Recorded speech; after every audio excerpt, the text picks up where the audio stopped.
ગયા બે વિડીયોમાં આપણે શિવ મહાપુરાણ અનુસાર વિષ્ણુ ભગવાનનું પ્રાગટ્ય જોયું અને ગયા વિડીયોમાં આપણે શ્રાવણ માસનું મહત્ત્વ જોયું. આ વિડીયોમાં આપણે બ્રહ્માજીના પ્રાગટ્ય વિશે જાણશું. જય મહાદેવ. હું છું ડૉક્ટર જય પંડ્યા અને આપ જોઈ રહ્યા છો મારી સાથે મારી ચેનલ જય સનાતન વાણી. તો આપણે જોયું કે ભગવાન વિષ્ણુ તપના પરિશ્રમથી એમના અંગમાંથી ઘણી બધી જળધારાઓ વહે છે અને ભગવાન વિષ્ણુ એ જ જળધારાઓમાં પોઢી જાય છે. એટલે જ એમને આના કારણે નારાયણ કહેવામાં આવે છે. ઘણો સમય વીતે છે અને ભગવાન શાંતિપૂર્વક આ જ જળધારાઓમાં પોઢેલા રહે છે. ભગવાન સદાશિવની માયાથી સમય જતાં ભગવાન વિષ્ણુની નાભીમાંથી એક કમળ ઉત્પન્ન થાય છે. એ કમળ ખૂબ વિશાળ હોય છે. તેના અનંત નાલદંડ હોય છે. તેની લંબાઈ અનંત યોજનની હોય છે. આ જે કમળ છે તે કાંતિમાં કરણ ફૂલના સમાન પીળું હોય છે. વિશાળ તો હોય જ છે, પણ સાથે સાથે સર્વગુણથી સંપન્ન, રમણીય અને અદ્ભુત હોય છે. ભગવાન સદાશિવ પૂર્વવત પ્રયત્ન કરી બ્રહ્માજીને આ કમળ ઉપર સ્થાપિત કરે છે, સુશોભિત કરે છે. બ્રહ્માજી જે છે તેમની કાંતિ લાલ રંગની હોય છે. એમના 5 મુખ હોય છે અને એમના કપાળ ઉપર ભસ્મનું ત્રિપુંડ અંકિત થયેલું હોય છે. પણ ભગવાન સદાશિવની લીલાથી એમનું જ્ઞાન દુર્બળ થઈ જાય છે. એટલે એવું વિચારે છે કે મારો જનક પુરુષ છે તે આ કમળ જ છે. આ કમળથી જ મારો જન્મ થયો છે. ત્યાર પછી એવું વિચારે છે કે હું કોણ છું, ક્યાંથી આવ્યો છું અને મારું કર્મ શું છે. બ્રહ્માજીને એવો વિચાર આવે છે કે આ જે વિશાળ કમળ છે એનું જે ઉદ્ગમ સ્થાન છે, જે જળ નીચે છે, જ્યાંથી આ કમળ ખીલ્યું છે ત્યાં જ મારા જનક પુરુષ હશે. હું એમને શોધી લઉં એટલે મને મારું કર્મ અને મારું નામ એના વિશે પૂરી જાણકારી મળે. આવું વિચારતા વિચારતા બ્રહ્માજી જે કમળની નાળ હોય છે તેમાં પ્રવેશે છે અને ઉદ્ગમ સ્થાનની શોધમાં નીકળે છે. અનેક વર્ષો વીતી જાય છે પણ ઉદ્ગમ સ્થાન બ્રહ્માજીને મળતું નથી. એટલે એવું વિચારે છે કે હું જ્યાંથી આવ્યો છું ત્યાં જ પાછો જાઉં. એટલે બ્રહ્માજી ઉપર તરફ ફરી એમનો જે પ્રવાસ ચાલુ કરે છે. ફરી ઘણા વર્ષો વીતી જાય છે પણ એમને કમળનો કોષ મળતો નથી. એટલે ખૂબ મોટી મૂંઝવણમાં મુકાય છે.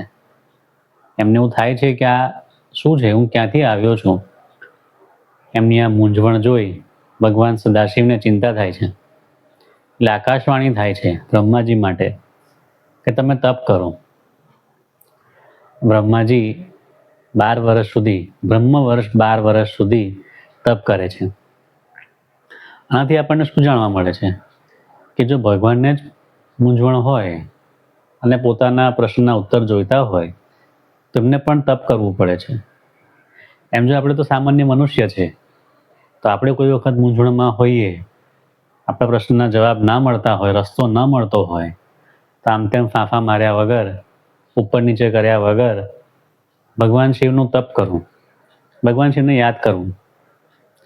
તપ માત્ર આધ્યાત્મિક રીતે નહીં પણ શારીરિક, માનસિક અને આર્થિક રીતે પણ થઈ શકે છે. તો આમ બ્રહ્માજી 12 વર્ષ સુધી કઠોર તપસ્યા કરે છે. કઠોર તપસ્યા કરે છે એટલે ભગવાન વિષ્ણુ એમના ઉપર અનુગ્રહ કરવા આવે છે. હવે આમ જોવા જઈએ તો આ જે કથા છે તે નારદ મુનિ અને બ્રહ્માજી વચ્ચેનો વિવાદ છે. બ્રહ્માજી નારદ મુનિના કથા કહે છે. એટલે જ્યારે ભગવાન વિષ્ણુ બ્રહ્માજીને દર્શન આપે છે તેનું વર્ણન બ્રહ્માજી ખૂબ સરસ કરે છે. શિવ મહાપુરાણમાં તો ખૂબ વિસ્તૃત છે ને વાંચવા જેવું છે કે ભગવાન વિષ્ણુ કેટલા સુંદર હોય છે.